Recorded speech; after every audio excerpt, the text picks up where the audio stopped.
You just got hit and you're not at fault. Your heart's pounding, your mind's racing, and you're wondering what to do next. The next 24 hours will decide if you walk away protected or if insurance companies take you for a ride. I'm giving you the exact playbook lawyers use to help their own families after a crash where they weren't at fault. These steps are simple, but missing even one can cost you thousands. Stick around because I'll also give you a free downloadable checklist you'll want in your glove box for the rest of your life. Let's start the clock. Before we dive in, here's something you need to know. Disclaimer, this video is for educational purposes only and is not intended to be a substitute for professional legal advice. Always consult with a qualified attorney for advice regarding your individual situation. Now, let's get started. First things first, safety. Turn on your hazard lights. If your car is drivable and it's safe, move to the side of the road. Then check yourself and any passengers for injuries. Now, here's the mistake most people make. They say, "I'm fine." Adrenaline is a powerful painkiller and it's coursing through you right now. Don't risk it. Your next move is non-negotiable. Call 911. Even for a minor fender bender. If the other driver says, "Let's just handle this ourselves," you politely ignore them.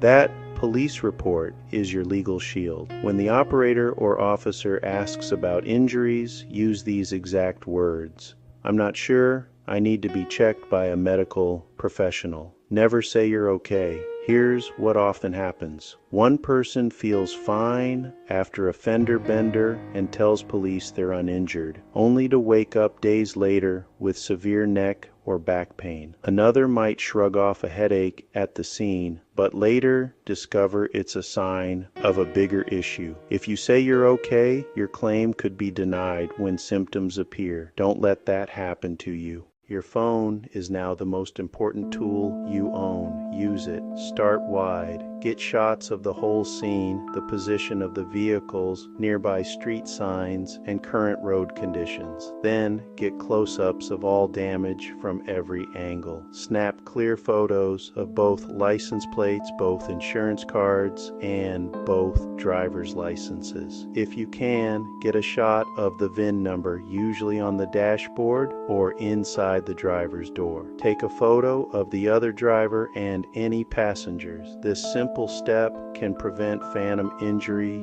claims later. Then look around. Are there witnesses? Get their name and number. If they're willing, record a quick 15-second video of them explaining what they saw. Document everything: the weather, the time of day, if the traffic lights were working, any nearby construction. Insurance adjusters are trained to find any missing detail, any excuse to deny your claim. Don't give them one. When the police arrive, be calm and cooperative. Here's a pro tip: let the other driver speak first. Just listen. Their story might change later, and you'll know exactly what they claimed at the scene. When it's your turn, stick to the objective facts. Don't guess or speculate. Say, "I was traveling north in the right lane when the other vehicle struck my passenger side." Never ever admit fault or say, "I'm sorry," even if you're just being polite. It can be legally interpreted as an admission of guilt. Before they leave, get the officer's name, their badge number, and the police report number. Ask them when and how you can get a copy of the report. This document is the foundation of your entire claim.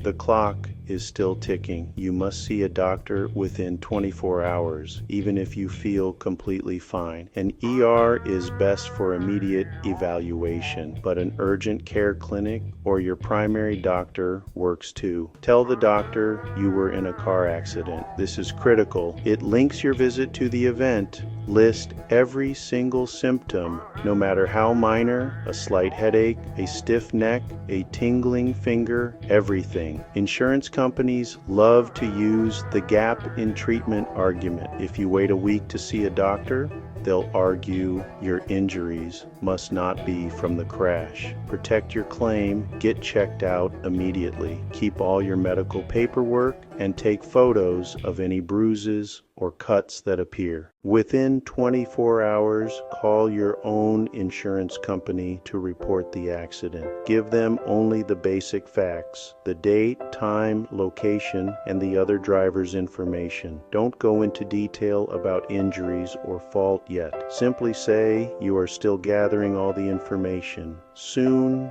you will get a call from the other driver's insurance. They will be incredibly friendly. Their job is to sound like your best friend while paying you as little as possible. They will ask you to give a recorded statement. Do not do it. You are not legally required to. It is a trap designed to get you to say something they can use against you. You can politely and firmly say, "I am not providing a recorded statement at this time." Never accept the first settlement offer. It is always a lowball. When it comes to repairs, you have the right to choose your own body shop. Don't let the insurance company bully you into using their preferred shop. Get at least 2 estimates from shops you trust. If you're injured or if the damage is major, it's time to consider a free legal consultation. Most personal injury lawyers work on contingency, meaning they only get paid if you win your case. It costs you nothing to learn your rights. From this point on, become a record-keeping machine. Keep a file for everything: receipts for rental cars, medical copays, and a log of any time you missed from work. Every penny counts.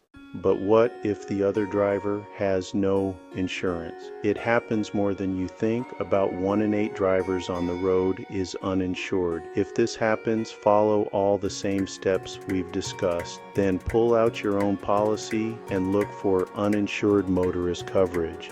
This coverage is designed for this exact scenario, and it could save you from financial disaster. Call your agent and get confirmation of your coverage in writing. Let's bust 3 quick myths. 1, if I feel fine, I don't need a doctor. Wrong. Soft tissue injuries can take days to appear. 2, the insurance adjuster is on my side. Nope.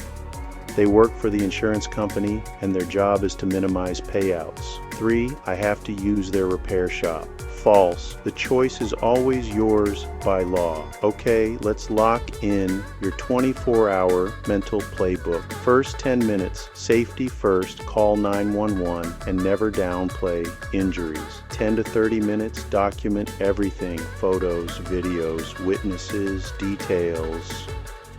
30 to 60 minutes, wait police arrives to the scene, let the other driver speak first with police, stick to the facts, and get the report number. 12 hours, see a doctor to protect your health and your claim. 12 to 24 hours, notify your insurer with the basics and do not give a recorded statement. And after day 1, choose your own repair shop, consider legal help, and log every single expense. You're now armed with the same insider tips lawyers give their own families. Preparation is your best defense. Download your free accident checklist in the link in the comments section and put it in your glove box today. Subscribe for more tips that insurance companies hope you never learn. Share your accident story in the comments. You might help someone else. Stay safe, stay smart, and remember, preparation today means protection tomorrow.